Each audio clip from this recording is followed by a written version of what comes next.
ஓம் சாந்தி. எல்லோரும் சந்தோஷமாக இருக்கிறீங்களா? பிஜே அவர்கள், முஸ்லீம் அறிஞர் பிஜே அவர்கள்கிட்ட ஒரு கேள்வி கேட்டிருக்கிறாங்க. சொர்க்கத்தில் அதாவது இப்போ ஒருவருக்கு 2 திருமணம் நடக்குது. அப்போ கணவன் மனைவி இருக்கிறாங்க. அதில் கணவன் இறந்துடுறாரு, மனைவி இன்னொரு திருமணம் பண்ணிக்கிறாங்க. இப்போ சொர்க்கத்தில் யார் வருவா இவங்களுக்கு கணவனா அப்படின்னு கேட்குறாரு. இது ஆக்சுவலாக பைபிள்லே இந்த மாதிரி கேட்பாங்க ஒரு கேள்வி. ஸோ அதனால தான் நம்ம சொல்கிறது, பைபிள், குரான், ராமாயணம், மகாபாரதம்லாம் எப்போயோ நடந்ததில்லை, இப்போ நடக்கிறது அப்படின்ட்டு. சரி, அதில் அவர் கேட்குறார். அப்போ பிஜே அவர்கள் சொல்கிறாங்க,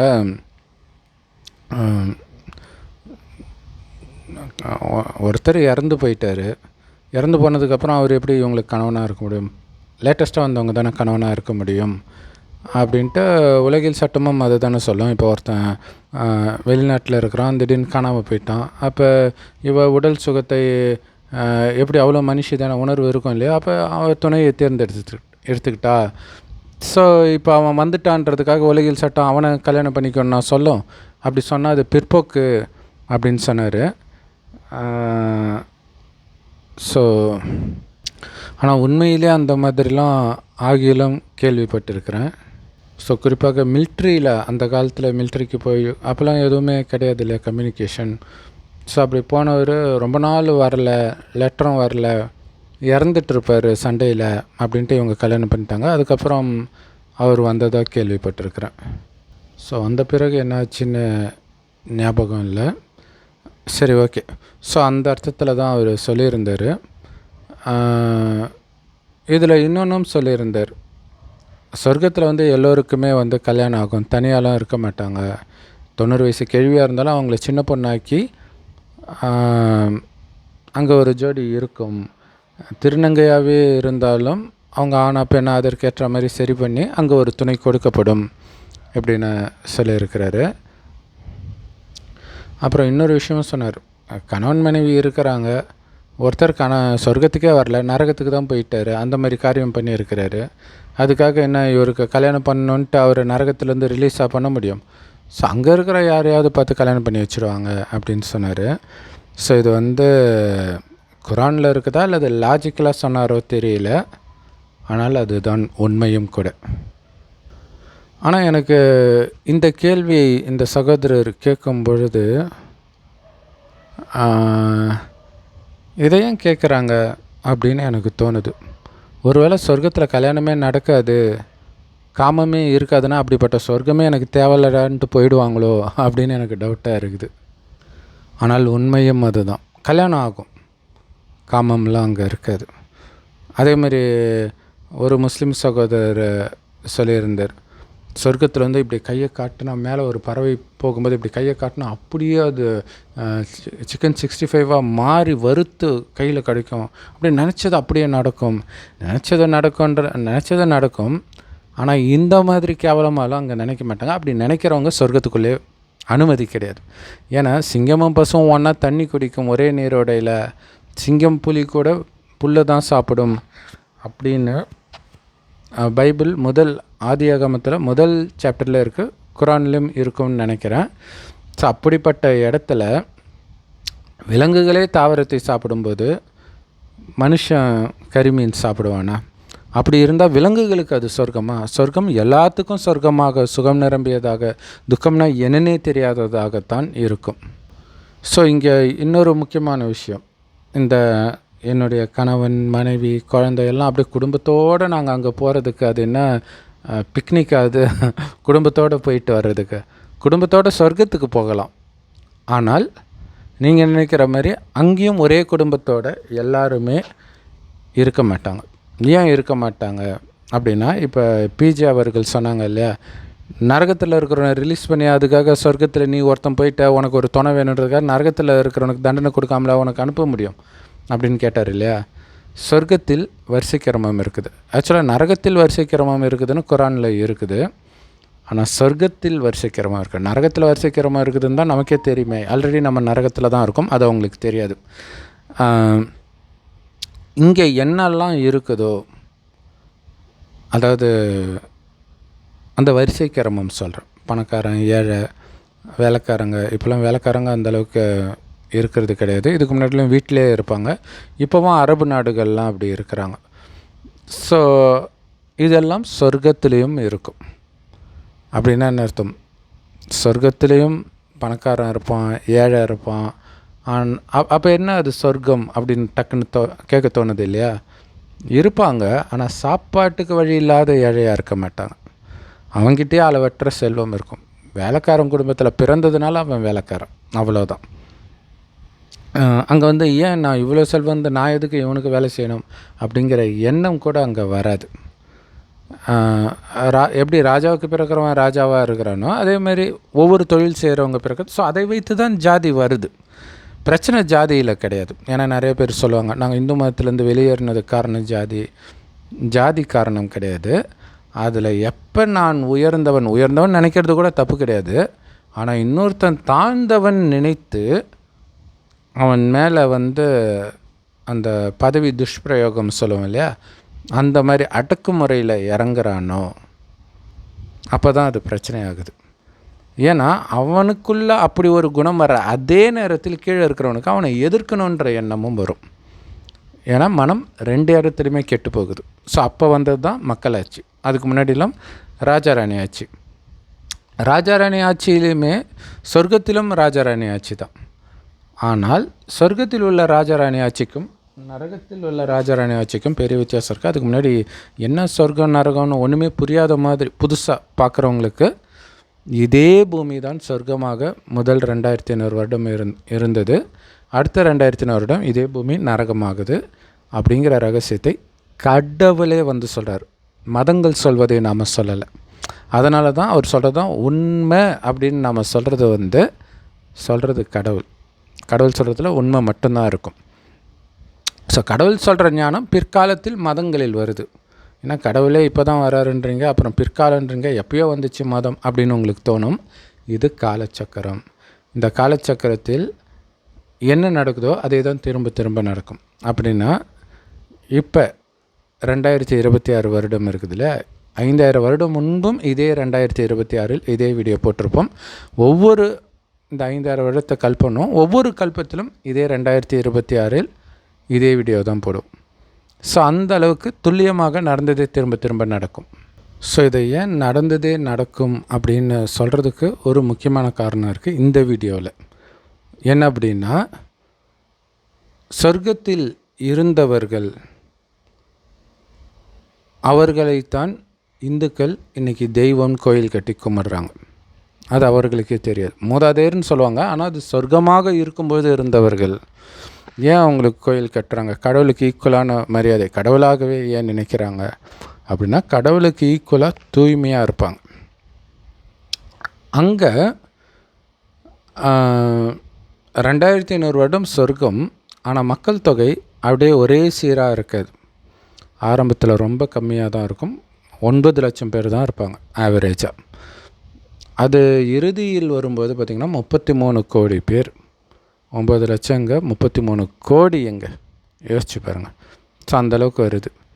அப்போ எப்படி இது அதிகரிக்குது அப்படின்னா, எல்லா ஆத்மாவும் இங்கே தான் இருக்கும். இதை தான் பரந்தாமம்னு இந்துக்களும் பரலோகம்னு கிறிஸ்தவர்களும் சொல்கிறாங்க. ஆத்மா உடலில் புருவ மத்தியில் நட்சத்திரம் மாதிரி இருக்கும். உயிர் தான், வேறு ஒன்றும் இல்லை. அதனால தான் இங்கே பொட்டு வைக்கிற பழக்கம் இருக்குது. ஸோ அந்த ஆத்மா இங்கே உடல் இல்லாமல் இருக்கும். உடலும் இருக்காது, சுய நினைவும் இருக்காது. அது ஒரு கோமா ஸ்டேஜ் மாதிரி. ஸோ கடவுளும் அங்கே தான் இருக்கார். நமக்கும் கடவுளுக்கும் வித்தியாசம் என்ன தெரியுமா? நாம் பிறப்பிறப்பு சக்கரத்தில் வரும். கடவுள் வருவது கிடையாது. தாயின் கர்ப்பத்தில் ஒருபோதும் குழந்தையாக பிறப்பது கிடையாது. ஆனால் பூமிக்கு வரலைன்னா அவரை ஏன் நம்ம வணங்க போகிறோம்? நமக்கு எதுவுமே பண்ணலை அவர்னா, அப்படிப்பட்டவரை நம்ம ஏன் வணங்க போகிறோம் இல்லையா? ஸோ அப்போ பாரத பூமியில் தான் வருகிறார். ஏன்னா பாரதம் சொர்க்கமாக இருந்துச்சுன்னு பாரதத்தில் தானே சொல்ல முடியும். அமெரிக்காவில் போய்ட்டு இந்தியா சொர்க்கமாக இருந்துச்சுடா அப்படின்னா அதை போய் நீ இந்தியாவில் சொல்ல வேண்டியதானே, எங்கேயும் வர அப்படின்னு டென்ஷன் ஆக மாட்டாங்க? ஸோ அதனால தான் பாரதத்தில் வரார். அதுவும் யார் உடம்புல வரார் தெரியுமா? சொர்க்கத்தில் மிக உயர்ந்த பதவி ஸ்ரீ நாராயணன் பதவி. அதனால தான் சொர்க்கவாசல் திருவிழா பெருமாள் கோயிலில் மட்டும்தான் உலகம் முழுவதிலுமே கொண்டாடுறாங்க. வேறு எந்த மதத்திலையும் எந்த நாட்டிலையும் எந்த இடத்துலையுமே கொண்டாடுறது கிடையாது. ஏன்னா சொர்க்கத்தில் முதல் மகாராஜா, அதுவும் சொர்க்க வாசல் திருவிழா. சொர்க்க வாசலை திறந்தால் உள்ள ஆட்சி செஞ்சிட்டு இருக்கிறது ஸ்ரீ நாராயணன். எங்கே அவர் இப்போ மறுஜன்மம் எடுத்து ஒன்ஸு இங்கே பிறவி எடுத்துட்டாங்க பூமியிலன்னா திரும்பிலாம் கிடையாது, நோ ரிட்டர்ன். அப்படி ரிட்டர்ன் ஆகிறதா இருந்தால் மக்கள் தொகை ஏறிட்டு இருக்காது. வந்தவர்களும் மறுஜன்மம் எடுப்பாங்க. அது இல்லாமல் மேலேருந்து இன்னும் கொஞ்சம் கொஞ்சமாக வந்துக்கிட்டே இருப்பாங்க.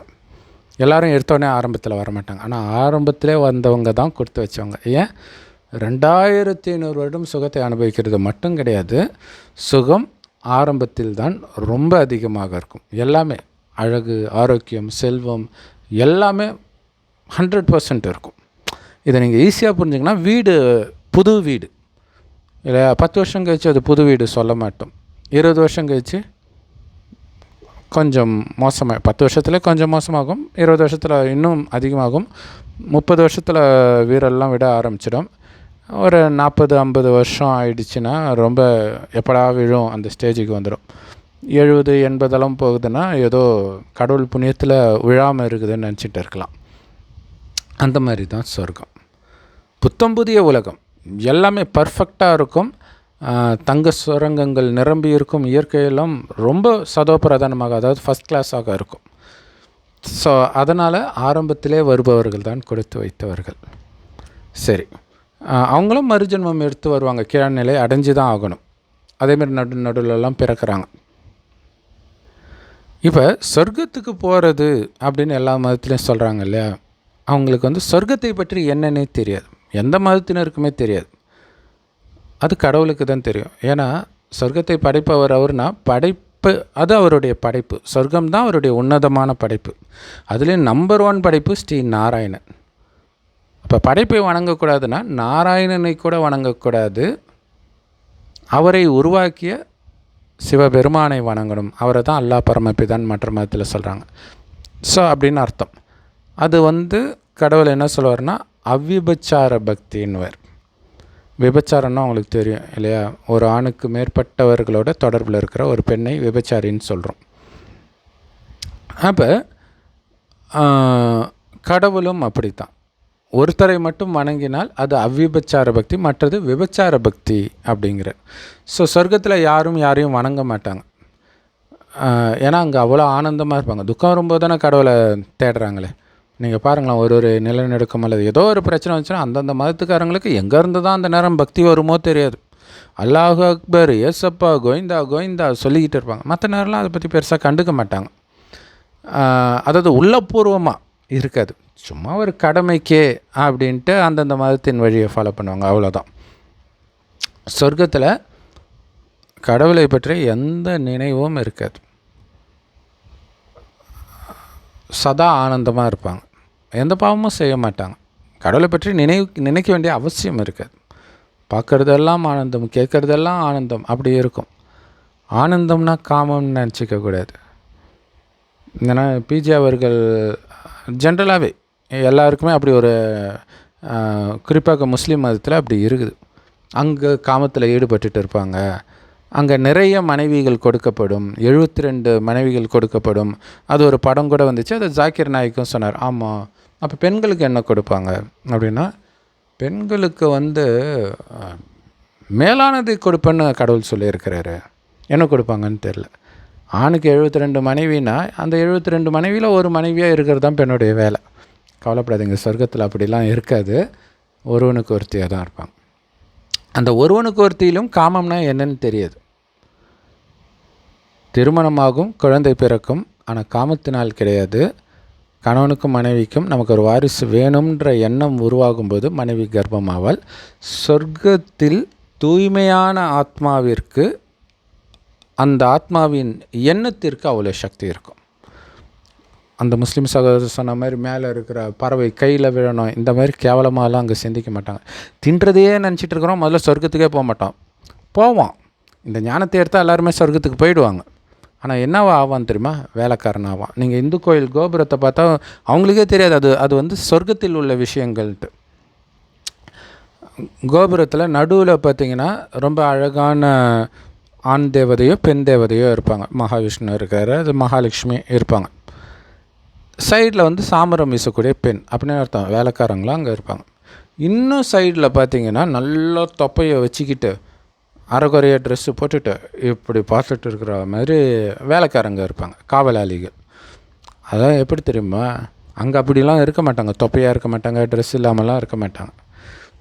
இப்போ உடல் உணர்வில் உடலின் சுகத்தில் மூழ்கி கிடக்கிறவன் நல்லா கரிமீன், இந்த கரிமீனே இல்லை ஜென்ரலாக, ஏன்னா இறைவனர் ஞானம் எடுத்த பிறகு கரிமீன் சாப்பிட்றவங்க ரொம்ப ரொம்ப ரொம்ப ரேர் இருக்கிறாங்க, ஆனால் ரொம்ப ரேர் தான். மற்றபடி வெஜிடேரியன் ஃபுட்டே நிறைய சாப்பிட்றாங்க. வாயை கட்டலை. பிரம்மகுமாரிகள் சமைக்கிற உணவை மட்டும்தான் சாப்பிடணும். ஏன்னா அவர்களுக்கு தான் இறைவன் எப்படி இருப்பார்னு தெரியும். இறைவன் நினைவிலே இருந்து எல்லாத்தையும் பண்ணணும், ஒரு வினாடி விடாமல். மனிதர்கள் அப்படியா இருக்கிறாங்க இல்லையா? ஸோ அப்போ அவர்கள் உணவை சாப்பிட்டிங்கன்னா அந்த குணம்தான் நமக்கு வரும். அதனால் கடவுள் வெளியில் சாப்பிடக்கூடாது. இறைவன் நினைவில் நீங்களே சமைத்த உணவோ அல்லது வேறு யாராவது பிரம்மகுமாரிகள் சமைத்த உணவோ சாப்பிடலாம். பெஸ்ட்டு நம்ம கையாலே சமைத்து சிம்பிளான உணவாக இருந்தாலும் சாப்பிட்றது தான். அதுதான் சக்தி நிரம்பிய உணவு. இங்கே சக்தின்றது தூய்மை, அழுக்கான எண்ணங்கள் இதெல்லாம் வராமல் இருக்கும் அப்படிங்கிறத கடவுள் சொல்கிறார். ஸோ இப்படிலாம் இருந்தால் தான் சொர்க்கத்துக்கே போக முடியும். அப்படின்னு அர்த்தம் நாக்கு ருசிக்கெல்லாம் அடிமையாகாமல் இருந்தால் தான் அங்கே போக முடியும். ஸோ நாக்கு ருசிக்கே மற்றபடி இங்கே இருக்கக்கூடிய விஷயத்தை பார்த்தும் பார்க்காமல் கேட்டும் கேட்காமல் இருக்கணும். ஏன்னா இங்கே இப்போ பேயாலாம் அலையிறாங்கல்ல, ஏன் அலையிறாங்க? இங்கே இருக்கக்கூடிய விஷயத்தின் மீது ஆசை இருக்கிறதுனால தான் அலைவாங்க. இல்லாட்டினா பிறப்பாங்க ஓரளவுக்கு ஆசை இருக்கிறதுனால. ஆனால் பயங்கர பற்று இருக்குது. இப்போ உதாரணத்துக்கு கல்யாணம் ஆன புதுசில் இறக்குறாங்கன்னு வச்சுக்கோங்களேன், பயங்கரமாக, அதுவும் குறிப்பாக கணவன் மனைவி அந்த காமம் சார்ந்த உறவில் தான் பற்று அதிகமாக இருக்கும். அப்போ வந்து பேயாக அலைஞ்சிக்கிட்டு இருப்போம். ஸோ மொத்தத்தில் என்னென்னா அந்த நிறைவேறாத ஆசை, அளவுக்கு அதிகமான பற்று. அப்படி கம்மியாக இருந்தாலும் இதே இடத்துல தான் பிறக்க போகிறோம். இப்போ இந்த உலகமும் அழிய போகுது. இங்கேருந்து நீங்கள் இங்கே அதாவது அழிய போகுதுனாலும் இன்னும் கொஞ்சம் வருஷம் இருக்குதுல்ல, டக்குன்னு இறந்து மீண்டும் கூட பிறக்கலாம், அல்லது பேயாவது அலையலாம். அப்படியும் நீங்கள் அலையிடக்கூடாது. ஏன்னா உலகம் மோசமாக மாறப்போகுது. இப்போவே மோசமாக தான் இருக்குது.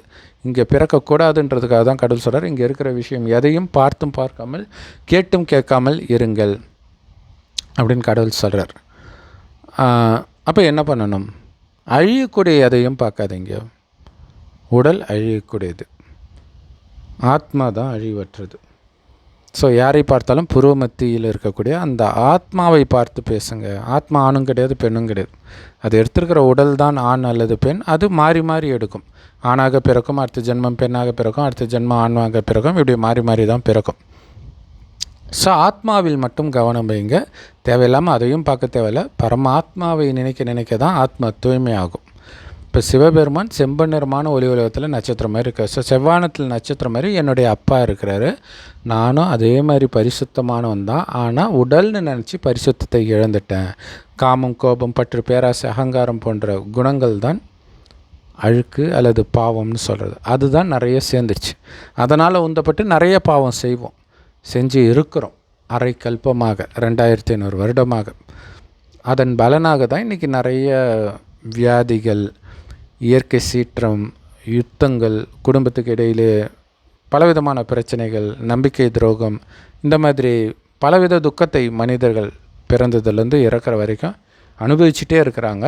ஆனாலும் இது நரகன்றதை மட்டும் உணர்கிற அளவுக்கு மனிதர்கள் புத்திசாலியாக இல்லை. கடவுளை சொல்லும்போது தான் அது தெரியுது. ஆமாம், இல்லை இங்கேயே தானே இவ்வளோ துக்கம் இருக்குது. பாலஸ்தீனில் இருக்கிற மக்கள் அனுபவிக்கிற துக்கத்தை விட வேறு ஒரு நரகம்னு ஒன்று இருக்குமா? உக்ரைனில் அனுபவிக்கக்கூடிய துக்கத்தை விட நரகம்னு ஒன்று இருக்குமா? சாப்பாட்டுக்கு வழி இல்லாமல் காட்டு விலங்குகளை அரசாங்கமே அடித்து போடுது சவுத் ஆஃப்ரிக்காவில், சில நாடுகளில். இதை விட துக்கம் வேறு எங்கேயாவது இருக்குமா?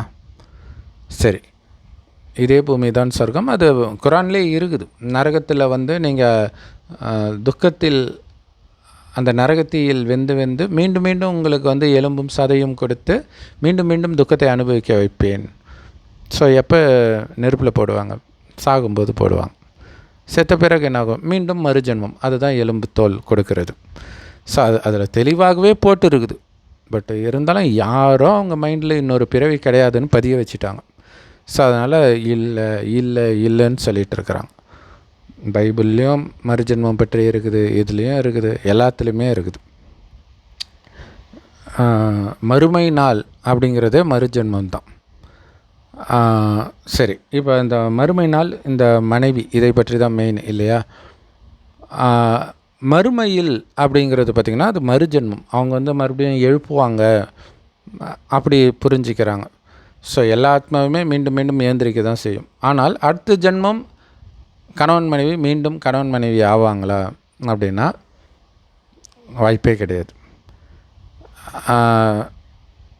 ஆனால் அடுத்த ஜென்மம் கணவன் மனைவியாக வர்றவங்க முன் ஜென்மத்தில் ஏதோ ஒரு தொடர்பில் இருந்திருக்கலாம். அதுக்கான வாய்ப்பு இருக்குது. முன்ஜென்மம்னா இதுக்கு முன்னாடி ஜென்மம் தான் இருக்கணும்னு அவசியம் இல்லை. ஏதோ ஒரு ஜென்மத்தில் நண்பனாக இருந்திருக்கலாம், அல்லது அப்பா அம்மாவாக இருந்திருக்கலாம், அண்ணன் தங்கச்சியாக இருந்திருக்கலாம். ஏதோ ஒரு உறவு வரும். இப்போ உங்கள் தொடர்பில் இருக்கிறவங்க ஏதோ ஒரு விதத்தில் தொடர்பில் உள்ளவர்களாக தான் பெரும்பாலும் இருப்பார்கள். அது இல்லாமல் புதியதாகவும் நீங்கள் சந்திப்பீங்க. எப்படி சந்திப்பீங்கன்னா, உங்கள் தொடர்பில் உள்ளவர்களுக்கு தொடர்பு இருந்திருக்கும்ல, அவங்கள சந்திக்க வரும்போது நீங்களும் சந்திப்பீங்க. ஸோ அப்போ அதில் காமம் சார்ந்த உறவு வந்துடுச்சுன்னா அவங்களுக்கும் உறவு இன்னும் அதிகமாகிடும். ஸோ இதை ஏன் சொல்கிறேன்னா, முன் ஜென்மத்தில் கணவன் மனைவியாக இருந்தவர்களே அடுத்த ஜென்மத்தில் கணவன் மனைவியாக இருக்க மாட்டாங்க. அப்படி இருக்கும்போது சொர்க்கத்தில் வருவாங்களா அப்படின்னா, சொர்க்கத்தில் யார் தெரியுமா கணவன் மனைவியாக இருப்பாங்க? சொர்க்கமாக தானே இந்த பூமி ஆரம்பத்தில் இருந்துச்சு. அப்போ யார் கணவன் மனைவியாக இருந்தார்களோ அவர்களே தான் மீண்டும் கணவன் மனைவியாக ஆவாங்க. ஸோ அதுக்கு தான் அந்த 5000 வருட காலச்சக்கரம் மீண்டும் மீண்டும் நடக்கும்ன்றதை சொன்னேன். அங்கே நான் தான் நாராயணன் வச்சுக்கோங்களேன், என்னுடைய மனைவி மகாலட்சுமி. இப்போ எங்கேயோ இருப்பாங்க, என் கூடவே பார்த்துருக்க கூட வாய்ப்பே இல்லாமல் கூட இருக்கும். பெரும்பாலும் அப்படி தான் இருக்கும். ஆனால் அங்கே வந்துடுவாங்க. எப்படி அது சாத்தியம்? நான் என் மனைவி தான் அங்கே வரணும்னு நினச்சா நான் முதல்ல சொர்க்கத்துக்கே வரமாட்டேன். அந்தளவுக்கு பற்று உள்ளவனா எதுக்கு சொர்க்கத்துக்கு விடுறாங்க? ஏன்னா அனைத்தையும் மறந்து, இந்த உடல்ன்ற உணர்வையும் மறந்து ஆத்மானு உணர்ந்து பரமாத்மாவை நினைப்பதே அனைத்தையும் நீ மறக்கணுன்றதுக்காக தான். ஏன்னா ஒரு ஆணுக்கு வந்து மனைவியும் மனைவிக்கு கணவனும் தான் சதா புத்தியில் ஓடிட்டு இருக்கும். குறிப்பாக பெண்களுக்கு அப்படி ஓடும். ஆணுக்கு வந்து அந்த காமம் சார்ந்த உணர்வு இருந்தால் ஓடும். ஸோ அப்படி மனைவியே நினச்சிட்டு பிறக்கிறவன் அடுத்த ஜென்மத்தில் விபச்சாரியாக பிறப்பான்னு கடவுள் சொல்லியிருக்கார். சொர்க்கத்தில் என்ன விபச்சாரமாக நடக்குது? ஸோ அதனால் அப்படி அந்த மாதிரி பற்று உள்ளவர்கள் அங்கே வரமாட்டாங்க. ஆனால் குடும்பத்தில் உள்ளவர்கள் எல்லாம் சொர்க்கத்துக்கு வரணும்னு நினைத்து இந்த ஞானத்தை நீங்கள் கொடுத்தாலும் எடுக்க மாட்டாங்க. நீங்கள் ஒரு கிறிஸ்தவ மதத்துக்கு மாறிட்டீங்கன்னு வச்சுக்கோங்களேன், ஏதோ ஒரு மதத்திலேருந்து எல்லோரும் பைபிள் படிங்கன்னா படிப்பாங்க. முஸ்லீம் மதத்துக்கு மாதிரி குரான் படிங்கன்னா படிப்பாங்க. ஆனால் நீங்கள் பிரம்மகுமாரி ஆகிட்டீங்க, காமத்தை விடுங்க, கரிமீட்டு விடுங்க, போடா நீ ஒரு பைத்தியக்காரன்ட்டு போயிடுவாங்க. அவ்வளோதான் கடவுளுக்கு இருக்கிற மரியாதை இந்த கலியுகத்தில். சரி, கடவுளே வந்து இந்த ஞானத்தை கொடுக்கிறார். ஸோ அப்போ சொர்க்கத்தின் குணத்தை இங்கே போதிக்கிறார். சொர்க்கத்தில் காமம், கோபம், பற்று, பேராசை, அகங்காரம் இல்லாமல் இருந்துச்சு, இப்போ இருக்குது. 5000 வருஷம் கழித்து இவ்வளவு மோசமாகிடுச்சு உலகம். எங்கே பார்த்தாலும் கள்ள தொடர்பு. அதனால் எப்போவுமே இருந்துச்சா? கிடையாது. இப்போ இன்டர்நெட் வந்த பிறகு தான் பயங்கரமாக இருக்குது. அதுக்கு முன்னாடிலாம் எங்கேயோ ஒரு இடத்துல இருக்கும். ஆக்சுவலாக கறிமீன் சாப்பிட்றதே பாருங்களாம் எல்லா இடத்துலையும் எனக்கு தெரிஞ்சே கிடையாது. குழந்தையாக இருக்கும்போது பார்த்துக்கும்போது இல்லை, நடுவில் டெல்லிக்கு போனேன். அதுக்குள்ளே இங்கே நான் நான்வெஜ்ஜுக்கு அடிக்ட் ஆகிட்டேன் காலேஜ் படிக்கும்போது. ஸோ முடிச்சுட்டு அங்கே போகும்போது பார்த்திங்கன்னா நான்வெஜ்ஜு தேடுறேன் எங்கேயுமே இல்லை. பட் இப்போ அப்படி இருக்காதுன்னு நினைக்கிறேன். ஸோ இந்த ஒரு ஜென்ரேஷன்லேயே சீரழிஞ்சதை நம்ம பார்க்குறோம் உணவு விஷயத்தில். அதுக்கு முன்னாடி கிடையாது. நம்ம தாத்தா காலத்து ஆட்கள் அல்லது நம்ம அப்பா காலத்து ஆட்கள் அவங்க சின்ன வயசில் எப்படி இருந்துச்சுன்னு கேட்டு பாருங்கள். சிட்டி சைட்லாம் பார்த்திங்கன்னா அப்படி யாருமே சாப்பிட்ருக்க மாட்டாங்க. கிராமத்தில் பார்த்திங்கன்னா வருடத்திற்கு ஒரு நாள் ஊர் திருவிழான்ட்டு கெடா வெட்டி பொங்கல் வைப்பாங்க.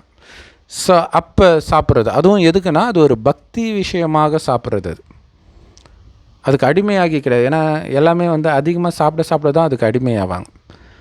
அவங்களுக்கு ரெகுலராக சமைக்க தெரியாது, அப்புறம் எங்கே டேஸ்ட்டாக சமைக்க போகிறாங்க? ரெகுலராக சமைச்சா தானே டேஸ்ட்லாம் வர்றதுக்கு. ஸோ அப்படி இருந்தது. அதேமாதிரி இப்போ கள்ளத்தொடர்பு இருக்குது, இதுக்கு முன்னாடி கிடையாது. ஆக்சுவலாக 40 வயசு ஆனாலே சன்னியாசம் தேடி போவாங்க. இப்போ எவனாவது போகிறானா? சன்னியாசிகளே காமத்தில் விழற காலம் ஆயிடுச்சு இப்போ.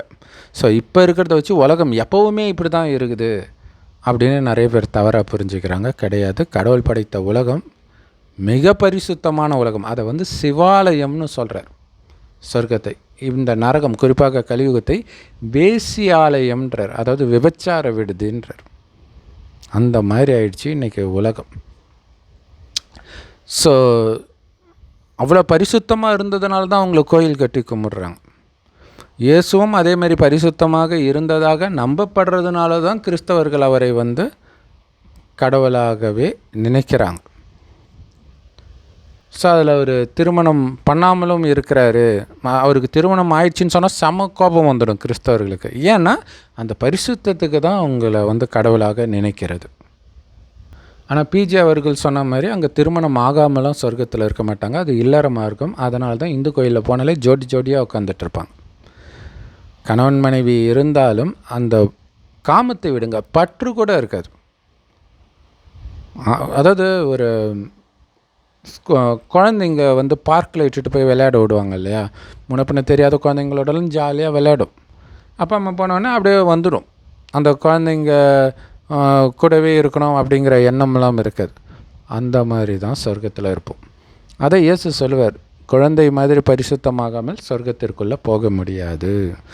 ஸோ காமம், கரிமீன், பற்று இது எல்லாத்தையும் எவன் விடுவான்? கோடியில் ஒருத்தன் தான் விடுவான். அதனால்தான் சொர்க்கத்தின் பாதை இடுகலானதுன்னு பைபிள்லையும், அங்கே சொற்பமானவர்கள் மட்டுமே சொர்க்கத்துக்கு வருவாங்க அப்படின்னு குரான்லேயும் சொல்லப்பட்டிருக்குது. ஏன்னா கடவுள் வரும்போது பெரும்பான்மையானவர்கள் நிராகரிச்சிருவாங்க. கோடியில் ஒருத்தர் தான் எடுப்பாங்க இந்த ஞானத்தைனா பார்த்துக்கோங்களேன். சொர்க்கத்தில் சொன்னாலே 9 லட்சம் பேர் தான் ஆரம்பத்தில். இன்றைக்கி மக்கள் தொகை 1000 கோடி கிட்ட போகுது. 1000 கோடி எங்கே, 9 லட்சம் எங்கே? ஸோ அவங்க தான் ஆரம்பத்தில் வருவாங்க. அதுலேயும் ராஜா ராணி இருக்கிறாங்க பாருங்க. இந்த சொர்க்கத்தில் சத்தியுகம், திரேதாயுகம் இது ரெண்டும் சேர்த்து சொர்க்கம், துவாபரயுக கலியுகம் ரெண்டும் சேர்த்து நரகம். இப்போ இந்த சத்தியுகத்தில் வரக்கூடிய ராஜா ராணிகள் இருக்கிறாங்க இல்லையா, 108 பேர் இருப்பாங்க. அதுதான் இந்துக்கள் ஜபமாலை உருட்டுவாங்க இல்லையா, 108 மணிமாலை இருக்கும். ஸோ எல்லா மதத்துலேயும் ஜபமாலை உருட்டுறாங்க இல்லையா, அந்த சொர்க்கத்தில் போகக்கூடியவர்களைத்தான் உருட்டுறாங்க. அவங்கள தான் இந்துக்கள் தெய்வமாக கோயில் கட்டியும் கும்பிட்றாங்க. அப்போ அது என்ன மணியாக இருக்குது அப்படின்றது ஆத்ம உணர்வில் இருக்கிறது தான் முயற்சியே. இப்போ நான் உடம்பு கிடையாது, ஆத்மா. என்னுடைய அப்பா கடவுளுக்கும் உடம்பு கிடையாது. உடலற்ற அப்பாவுடைய குழந்தை எனக்கு மட்டும் எப்படி உடம்பு இருக்கும்? இந்த உடல் எனக்கு கொடுக்கப்பட்ட கருவி, நான் நினைத்ததை செய்வதற்கு, அவ்வளவுதான் அப்படின்ற உணர்வில் சொர்க்கத்தில் இருப்பாங்க. அதே உணர்வை இப்போ எடுத்துகிட்டு வரணும். இறைவனை நினைக்கிறதன் மூலமாகவும், தன்னை ஆத்மான்னு உணர்றதன் மூலமாகவும். மற்றவர்களை பார்த்தாலும் ஆத்மாவில் தான் கவனம் போகணுமே தவிர உடலின் பக்கம் கவனம் போகக்கூடாது. இது இறைவன் கொடுக்குறார் ஞானம். இது மதமாக வரும்போது முஸ்லீம் மதத்தில் உடலை மறைச்சிடுங்க அப்படின்ட்டு புர்கா போடுறது, ஆண்களாக இருந்தால் தாடி வளர்க்குறது, இந்த மாதிரிலாம் பண்ணிட்டாங்க. ஆனால் சாத்தான் ரொம்ப சாமர்த்தியசாலி. தாடி வளர்க்குறது இன்றைக்கி ஃபேஷன் ஆக்கி விட்டான். யாருமே தாடி வளர்க்கல, முஸ்லீம்கள் மட்டும் தாடி வளர்க்குறாங்க அப்படின்னா பற்று இருக்காது. ஆனால் இப்போ தாடி வளர்க்குறது தான், பெண்களுக்கே தாடி தான் பிடிச்சிருக்குது இன்றைக்கி. சாத்தான் எப்படி இருக்கிறான் பார்த்தீங்களா? ஸோ பெரும்பாலும் இந்த ஞானம் எடுத்த உடனே கணவன் மனைவிக்கு இடையிலே பிரச்சனை வரும். காமம் தப்புன்னு சொன்ன உடனே. ஸோ இதை ஏன் சொல்கிறேன் அப்படின்னா, பெரும்பாலும் யாரோ ஒருத்தர் தான் இந்த ஞானத்தை எடுப்பாங்க. யாரோ ஒரு சில, ரொம்ப ரேராக தான் கணவன் மனைவி குடும்பத்தோட பிரம்மகுமாரி ஆகிறது. ஆனால் அப்படி ஆனாலும் கூட அவர்கள் சொர்க்கத்தில் கணவன் மனைவி ஆவாங்களா அப்படின்னா கடவுள் சொல்கிறாரு ஆக மாட்டாங்கன்னு கடவுள் சொல்ல. ஆனால் அப்படி ஆகிறது ரொம்ப ரொம்ப ரொம்ப ரொம்ப கஷ்டம். ஏன்னா முயற்சியில் வித்தியாசம் இருக்கும். அங்கே யார் உங்களுக்கு கணவனாகவோ மனைவியாகவோ குழந்தையாகவோ அப்பா அம்மாவாகவோ வருவாங்க அப்படின்னா உங்களுக்கு சமமாக முயற்சி பண்ணுறவங்க தான் வருவாங்க. உங்களுக்கு சமமாக இப்போ நீங்கள் தமிழ்நாட்டில் இருக்கிறீங்கன்னா உங்களுக்கு சமமாக மும்பையில் யாராவது முயற்சி பண்ணலாம், ஆஃப்ரிக்காவில் முயற்சி பண்ணலாம். உலகத்தில் எல்லா நாட்டிலையும் பிரம்மகுமாரிகள் இயக்கம் இருக்குது. சவுதி அரேபியாவில் யாராவது முயற்சி பண்ணலாம், எங்கே வேணாலும் முயற்சி பண்ணலாம்.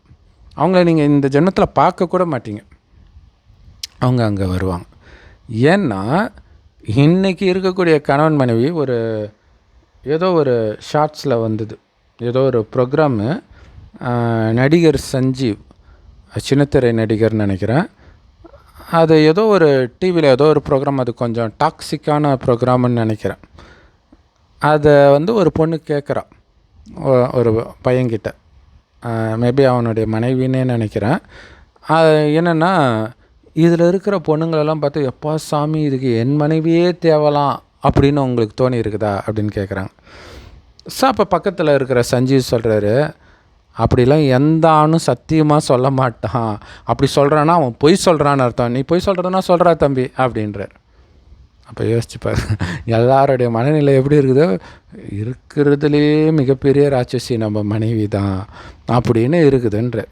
அப்படி இருக்கும்போது இந்த மனைவி சொர்க்கத்துக்கு வரணும்னு நினைப்பாங்களா? யோசிச்சு பாருங்கள்.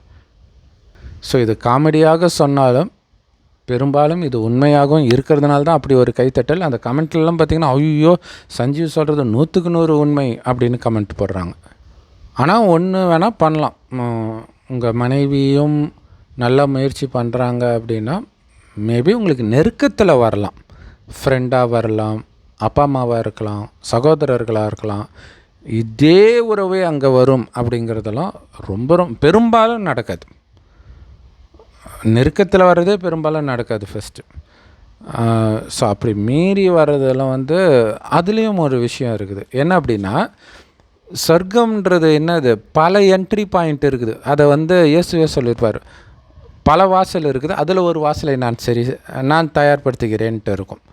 இங்கே என்னென்னா ஆரம்பத்துலேயும் பிறக்கலாம், கொஞ்சம் நேரம் கழிச்சும் பிறக்கலாம், இன்னும் கொஞ்சம் நேரம் கழிச்சும் பிறக்கலாம், அது வரைக்கும் மேலே இருப்பாங்க.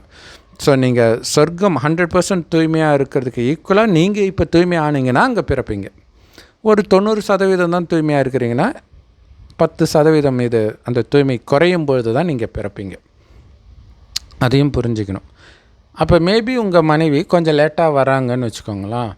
வரும்போது ஒருவேளை, அதுவுமே ரேர் தான், ஒருவேளை நீங்கள் அங்கே வரும்பொழுது, அதாவது அதுக்கு முன்னாடியே நிறைய ஜென்மம் எடுத்து வெவ்வேறு கணவன் மனைவி ஆணாக பெண்ணாக மாறி மாறி பிறப்பீங்க, அதுவும் இருக்குது. ஸோ அப்படி வரும்பொழுது மேபி அவங்க ஏதோ ஒரு ஜென்மத்தில் மேபி உங்களுக்கு கணவனாகவோ மனைவியாகவோ வர்றதுக்கு வாய்ப்பு இருக்குது. கண்டிப்பாக நடக்கணும்லாம் சொல்ல முடியாது. இன்னொரு முக்கியமான விஷயம் என்ன தெரியுமா, எவனும் உங்கள் பொண்டாட்டி தான் இங்கேயே இருக்குது, அதை எதுக்கு அங்கே வேறு போய் பார்க்கணும் இல்லையா? இங்கே லட்சியம் ஸ்ரீ நாராயணன் ஆகணும், நம்பர் 1 ஆகணும். பெண்ணாக இருந்தால் மகாலட்சுமி ஆகணும், அல்லது ஸ்ரீ நாராயணனை திருமணம் செஞ்சுக்கணும். ஆணாக இருந்தால் மகாலட்சுமியை திருமணம் செஞ்சுக்கணும் அப்படிங்கிறத தான் லட்சியம் வைப்பாங்களே தவிர என் மனைவி அங்கே வரணும் அப்படின்லாம் லட்சியம் வச்சிங்கன்னா ஞானத்தை எடுத்ததுனால வந்துடுவீங்க. பட் ஆனால் கண்டிப்பாக டிஃப்ரென்ஸ் இருக்கும் இல்லையா, முயற்சியிலே டிஃப்ரென்ஸ் இருக்கும். முதல்ல இப்படி ஒரு கேவலமான லட்சியம் வச்சாலே ஆரம்பத்தில் கண்டிப்பாக நீங்கள் வர மாட்டீங்க. ஏன்னா அங்கே போயிட்டு உங்களுக்கு யாரும் ஞாபகமே இருக்காது, அதை புரிஞ்சிக்கணும் இல்லையா? இப்போ முன்ஜென்மத்தில் என்ன இருந்தீங்க ஞாபகம் இருக்கா? அப்படி ஞாபகம் இருந்தால் மற்ற மதத்திலலாம் முன்ஜென்மமே கிடையாது அப்படின்னு சொல்கிறத யாராவது நம்புவாங்களா? அப்படி இருந்தாலும் நிறைய எவிடன்ஸ் வந்துக்கிட்டு தான் இருக்குது இல்லையா? மகாத்மா காந்தி காலத்திலே சாந்தி தேவின்ற கேஸ் ரொம்ப ஃபேமஸ்ஸு, யூடியூப்பில் பார்த்தீங்கன்னா தெரியும். அந்த அம்மாவுக்கு குழந்தையாக பிறக்கும்போது முன்ஜென்மத்தில் நான் இப்படி இருந்தேன் அப்படின்னு ஞாபகம் வந்திருக்குது. எல்லோரும் மகாத்மா காந்தியே ஒரு 10 பேர் சேர்ந்த குழு அனுப்புகிறார். இதுனா வித்தியாசமாக இருக்குது, இறந்துட்டால் தான் பிரெயின் எல்லாம் எரிச்சிடுவாங்களே, எப்படி இந்த அம்மாவுக்கு ஞாபகம் இருக்குது? ஸோ அப்போ பிரெயினில் எதுவும் ஸ்டோர் ஆகலை, மனம் புத்தி சமஸ்காரம் ஆத்மாவில் இருக்குதுன்னு நிரூபணம் ஆகுது. அப்போ அந்த பொண்ணை அழைச்சிட்டு போகிறாங்க. போனவுடனே கரெக்டாக ஒருத்தங்களை பேர் சொல்லி கூப்பிடுது. அவங்க திருன்னு இருக்காங்க, என்னம்மா என்ன தெரியலையா, நான் தான்ம்மா அப்போ செத்து போனேன் இல்லைம்மா. ஆமாம் இது அந்த பொம்பளை தான் அப்படின்ட்டு அவங்களும் சொல்கிறாங்க. அதுக்கப்புறம் அவங்க வீட்டுக்கு போய்ட்டு அவங்க பையனை பேர் சொல்லி கூப்பிடுது, இதெல்லாம் பண்ணுது. இப்போ சமீபமாக 10 வருடம் முன்னாடி இப்போ சமீபமாக மதன் கௌரி கூட அதை பற்றி வீடியோ போட்டிருந்தார். நம்ம 1 வருஷம் முன்னாடியே போட்டிருக்கிறோம். சுரேஷ் வர்மா, T2 சிங்குன்னு நினைக்கிறேன். ஒரு சின்ன பையன் கிராமத்தில் பிறக்கிறான். திடீர்னு ஒரு டைமுக்கு அப்புறம் அவன் வந்து நான் ரொம்ப பெரிய பணக்காரன், இந்த வீடு இது கிடையாது, ஒரு வேறு ஸ்டேட்டு, அந்த ஸ்டேட்டை சொல்லி அங்கே எனக்கு வந்து ரேடியோ ஹவுஸ் இருக்குது அப்படின்னு சொல்கிறான். ஃபஸ்ட்டு இவங்க சீரியஸாக எடுத்துக்கல. அப்புறம் நான் இங்கே இருக்க மாட்டேன், எனக்கு இங்கே இருக்க பிடிக்கல, நான் பெரிய பணக்காரன்னு சொல்ல அவங்களுக்கு கொஞ்சம் கஷ்டமாகவும் இருக்குது. அதுக்கப்புறம் சரி இவன் சொல்கிறானேன்னு அழிச்சிட்டு போகிறாங்க. போனால் நிஜமாலே அந்த ரேடியோ ஹவுஸ் இருக்குது. அங்கே இவனுடைய மனைவி இருக்குது. அவங்கக்கிட்ட பேசிகிட்டு இருக்கும்போது மனைவி சொல்கிறாங்க, இது என் கணவன் தான், இருந்தாலும் என்ன பண்ண முடியும் அப்படின்னு சொல்கிறாங்க. அவன் பாருங்கள். ஸோ இது மாதிரி நிறைய எவிடன்ஸ் இருக்குது தான். ஆனால் மதத்தின் மீது உள்ள பற்றுனால எத்தனை எவிடன்ஸ் வந்தாலும் கண்ணை மூடிக்கிட்டு சூரியனே இல்லை அப்படின்னு தான் சொல்லிகிட்டு இருக்கிறாங்க. ஸோ அதை தான் குரானில் வந்து நிராகரிப்பாளர்கள் எத்தனை அத்தாட்சி கொடுத்தாலும் நிராகரிக்கிறாங்க. அவங்க அத்தாட்சினா வேறு ஏதோன்னு நினச்சிக்கிறாங்க. ஸோ உடல் தேவைக்காக திருமணம் பண்ணுறாங்க அப்படி இப்படின்னு பிஜே சொல்கிறார் இல்லையா, அந்த மாதிரி காமத்தை விடாதவர்கள்லாம் சொர்க்கத்துக்கு வர மாட்டாங்க. ஆனால் அந்தந்த மதம் இருக்குது இல்லையா, அந்த மதத்தில் உள்ள விஷயங்களை, அதாவது நல்ல விஷயங்களை, கெட்ட விஷயமும் கலந்து தான் இருக்கும் எல்லா மதத்துலேயும். ஸோ நல்ல விஷயத்தை மட்டும் ஃபாலோ பண்ணிவிட்டு இறைவனையும் நினைத்தால், இறைவனை நினைக்கணும்னா இறைவன் எப்படி இருக்காருன்னு தெரியணும். ஸோ பிரம்மகுமாரிகள் வந்து எல்லா மதத்தினருக்கும் இதை மட்டும் சொல்லுவாங்க, இறைவனை நட்சத்திரம் மாதிரி நினைவு செய்யுங்க. பாருங்கள், உங்கள் மதத்துலையும் கடவுள் ஒருத்தர் தானே இருக்கிறாங்க, நாங்களும் அதை தான் சொல்கிறோம், அவரை நினைங்க அப்படின்னும்போது ஒரு சிலர் நினைக்க ஆரம்பிச்சிடுவாங்க. குறிப்பாக கடைசி நேரத்தில் நினைக்க ஆரம்பிச்சிடுவாங்க. ஸோ எந்த அளவுக்கு அதிகமாக நினச்சி அவங்களுடைய பாவத்தை அழிக்கிறாங்களோ அந்த அளவுக்கு அந்தந்த மதத்தில் அது மற்ற விஷயங்கள்லாம் கடைப்பிடிக்க மாட்டாங்க. பிரம்மச்சரிய விரதம், கரிமீன் இல்லாமல் இருக்கிறது, வெளில சாப்பிடாமல் இருக்கிறது, கோபப்படாமல் இருக்கிறது, இந்த மாதிரி பற்றே இல்லாமல் இருக்கிறது, இதெல்லாம் வந்து ஏன்னா கடைசி நேரத்தில் அவங்க நிச்சய புத்தி வந்தாலும் டைம் இருக்காது, இதுக்கு டைம் எடுக்கும் ப்ராக்டிஸ் பண்ணுறதுக்கு.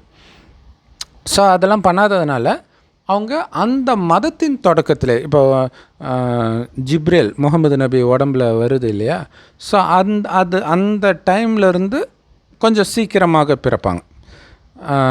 பக்கத்தில் அந்த முஸ்லீம் மதம் ஸ்டார்ட் ஆகி சில வருடங்கள்லே, அதே மாதிரி கிறிஸ்தவர்களாக இருந்தால் இயேசு வந்து சில வருடங்கள்லே அவங்களும் பிறக்க ஆரம்பிச்சிடுவாங்க. ஸோ ஆரம்பத்திலே வந்துடுவாங்க. அப்போ ஆரம்பத்தில் வரும்போது எல்லா மதமே ஆக்சுவலாக நீங்கள் ஆரம்பத்திலே வராட்டினாலும் கூட, இப்போ கிறிஸ்தவ மதத்துடைய பாதி பார்த்திங்கன்னா 1000 வருஷம் 2000 வருஷம் ஆகுது. ஸோ அதில் பாதி அவங்களுக்கு சொர்க்கம் மாதிரி இருக்கும். முஸ்லீம் மதத்தில் 1400 வருடம்னா 700 வருடம் அவங்களுக்கு சொர்க்கம் மாதிரி தான் இருக்கும். ஆனால் அந்த பாதியிலும் வராமல் கடைசியாக வராங்கன்னு வச்சுக்கோங்களாம். கடைசி ஓரிரு பிறவி எடுக்கிறவங்களாம் இருக்கிறாங்க. முதல்ல வரும்போது அப்போ 2 பிறவி எடுக்கிறாங்கன்னு வச்சுக்கோங்களேன், ஒரு 150 வருடம் அப்படின்னு வச்சுக்கோங்க. அதில் 75 வருஷம் அவங்களுக்கு சொர்க்கம் மாதிரி தான் இருக்கும். ஸோ இப்போ ஃபேமஸாக இருக்கிறவங்க எல்லா மதத்துலேயும் எல்லா துறையிலையும் ஃபேமஸாக இருக்கிறவங்களாம் பார்த்திங்கன்னா சமீபமாக வந்த ஆத்மாக்களாகத்தான் பெரும்பாலும் இருப்பாங்க. ஐயோ, அப்போ என் மனைவியோடு நான் ஒன்றா வரமாட்டேனா? ஸோ அந்த அளவுக்கு உங்களுக்கு ஒரு நல்ல மனைவி, நல்ல கணவன், நல்ல குழந்தை இருந்தாலும் நீங்கள் கவலைப்பட தேவையில்ல. அவங்க கண்டிப்பாக வருவாங்க. சொர்க்கத்தில் இல்லை, இப்போ வந்திருக்கிறீங்களா, நடந்ததே நடக்கும்னு சொல்லியிருக்கிறேன் இல்லையா, இந்த ஜென்மம் வரும்போது மீண்டும் அதே அப்பா அம்மாவுக்கு தான் பிறப்பீங்க. இப்போ எந்த அப்பா அம்மாவுக்கு இருக்கிறீங்களோ அதே அப்பா அம்மாவுக்கு தான் 5000 வருடம் முன்பும் பிறந்தீங்க, 5000 வருடம் கழிச்சும் அப்படி தான் பிறப்பீங்க. ஒவ்வொரு கல்பத்திலையும் அது வரதான் போகுது. ஸோ கிறிஸ்தவ மதத்தில், முஸ்லீம் மதத்தில் மீண்டும் உயிர் தெழுவார்கள் எல்லோரும் அப்படிங்கிறது வந்து இளமையாக இருப்பார்கள் அப்படிலாம் சொல்கிறாங்களே, அதோடைய அர்த்தம் என்னென்னா இளமையாக இருந்து தானே வயசாகிறோம் இல்லையா. சரி, அப்படி பார்த்தா குழந்தையாக இறக்குறாங்களே அவங்க எப்படி வருவாங்க? ஏன்னா பிஜே அவர்கள் சொல்கிறாங்க 90 வயசு பாட்டியை வந்து இளமையாக்கி அங்கே கல்யாணம் பண்ணி வைப்பார். குழந்தைய இறந்துட்டால் குழந்தைய அப்படி இழுத்து பெருசாக்கி கல்யாணம் பண்ணி வைப்பாங்களா? பிறந்த உடனே இறக்கிறது, அபார்ஷன் ஆகிறது, கர்ப்பத்திலே அபார்ஷன் ஆகிறது, இந்த மாதிரி நிறைய விஷயங்கள் இருக்குது. ஸோ நம்ம சொல்கிறத வைக்கும்போது உங்களுக்கு புரியும் எது உங்களுக்கு லாஜிக்காக இருக்குது அப்படிங்கிறது நீங்களே முடிவு பண்ணுங்கள். ஏன்னா கடவுளுடைய செய்தியை கொடுக்குறது தான் நம்மளுடைய வேலை. நிறைய பேர் வந்து விவாதம் பண்ணலாம்ல நீங்கள் அப்படின்றாங்க. விவாதம் பண்ணுறது எங்களுடைய வேலையே கிடையாது இல்லையா. ஒன்று சொல்லுவாங்களே இங்கிலீஷில், குதிரைக்கு தாகம் எடுத்தால் தான் குடிக்கும், இல்லாட்டினா 1000 படைகள் சேர்ந்தாலும் ஒரு குதிரையை தண்ணி குடிக்க வைக்க முடியாது. இது யாருக்கு இருக்குன்னா சொர்க்கத்தின் தேவதைகள் இப்போ எல்லா மதத்துலேயும் இருப்பாங்க. அவங்க சைலண்ட்டாக இந்த ஞானத்தை எடுப்பாங்க. ஸோ அப்படி எடுத்துருக்குறாங்களா முஸ்லீம்கள் அப்படின்னா நீங்கள் நம்ம முரளி சேனல் போய் பார்த்தீங்கன்னா தெரியும். அவர்களுடைய கமெண்ட் கொஞ்சம் கொஞ்சமாக அங்கே வருவாங்க. டைம் எடுக்கும் தான். அவ்வளோ சீக்கிரம் வேறு மதத்தில் போய் மாட்டிக்கிட்டாங்கன்னா அங்கே தானாகவே பற்று வரும். எங்கே இருக்கிறாங்களோ அதன் மீது பற்று வரும். மொழி மேலெல்லாம் பற்று வருது, மதத்தின் மேலே இருக்காதா? கண்டிப்பாக இருக்கும். ஸோ அப்போ அதிலிருந்து கொஞ்சமாக வெளியில் வருவாங்க. ஸோ அதனால் இறைவனை தேவதை ஆத்மாவாக இருந்தால் இதை எடுக்க போகிறாங்க. அது வரைக்கும் நம்மளுடைய வேலை என்ன? ஸ்ரீகிருஷ்ண பரமாத்மா, அவர் பரமாத்மா கிடையாது, சிவன் மட்டும்தான் பரமாத்மா, கடவுள் சிவன் மட்டும்தான், அல்லாஹ் மட்டும்தான். அதில் மகாபாரதத்தில் சங்கு ஊதுற மாதிரி காட்டுறாங்களே, இதோடைய அர்த்தம் என்னென்னா செவிடங்காதில் சங்கு ஊதிக்கிட்டு இருக்கிறோம். நம்ம எல்லோரும் செவிட மாதிரி இருக்கிறோம். அதே ராமாயணத்தில் பார்த்திங்கன்னா கும்பகர்ண உறக்கத்தில் தூங்கிட்டு இருக்கிறாங்க. உலகம் அழிய போகுது, அப்பாடா எங்கடா அழியுது, இதெல்லாம் எப்போத்துலேருந்து தான் சொல்கிறீங்க இப்படி. ஸோ அப்போ உலக அழிவை கண்ணில் பார்க்க கடைசியில் பயங்கரமாகும்போது அப்போ தான் இறைவனுடைய ஞானத்தையே எடுப்பாங்க. சொன்ன மாதிரி அப்போ முயற்சி இருக்காது. ஸோ இப்போ நம்ம சங்கு ஊதுற வேலையை தான் நம்ம பண்ணிகிட்டு இருக்கிறோம் இல்லையா? அதில் ஏந்திரிக்கணும்னு ஆசைப்படுறவங்க ஏந்திரிக்க போடுறாங்க. அவங்களுக்கு அதிர்ஷ்டமும் இருந்தால் தான் ஏந்திரிப்பாங்க. இவ்வளோ விஷயம் இருக்குது. ஸோ இதில் விவாதம் பண்ணுறதுக்கு என்ன இருக்குது இல்லையா? ஒரு மதமும் இருந்தது உண்மைதான், அது நரகத்தில் தோன்றியது. இப்போ மதங்களற்ற உலகம் சொர்க்கம் உருவாக போகுது. ஸோ மதத்தை உருவாக்க மதஸ்தாபகர்கள் வந்தாங்க. கடவுள் வருவது மதத்தை உருவாக்கல்ல, மதங்களற்ற சொர்க்கத்தை உருவாக்குறதுக்காக. அப்போ சொர்க்கத்தின் குணத்தை நீங்கள் இப்போ தெரிஞ்சுக்கணும். இப்போ கிறிஸ்தவ மதம் வருதுன்னா கிறிஸ்தவர்களை என்னென்னலாம் பண்ணணுன்றதை அங்கே சொல்லியிருப்பாங்க. எதுக்கு? கிறிஸ்தவர்களாக வாழறதுக்கு. இப்போ மதத்தை எல்லாம் விட்டுட்டு நீ சொர்க்கத்துக்கு போகணும் அப்படின்னா முதல்ல உடம்புன்றதே மறந்துடு, ஆத்ம உணர்வில் இரு. ஏன்னா அங்கே ஆத்மான்ற உணர்வில் இருந்ததுனால தான் அவ்வளோ அழகாக ஆண்களும் பெண்களும் இருந்தாலும் உன் மனம் கொஞ்சம் கூட சலனம் அடையாமல் இருந்தது போன்ற நிறைய விஷயங்களை சொல்கிறார். ஸோ அதனால் வாதம் பண்ணுறது எங்களுடைய லட்சியம் கிடையாது. இறைவனுடைய ஞானம் பாருங்கள், இந்த மதத்துலையும் இருக்குது, இந்த மதத்துலையும் இருக்குது அப்படின்னு நம்ம சொல்லிக்கிட்டே இருக்கிறோம். யாருக்கு எப்போ இது டச் ஆகணுமோ அப்போ தான் அது டச் ஆகும். ஏதோ ஒரு விஷயம் டச் ஆகும். ஸோ அதுக்காக தான் இந்த முயற்சி. ஓம் சாந்தி. தேங்க்ஸ் ஃபார் வாட்சிங்.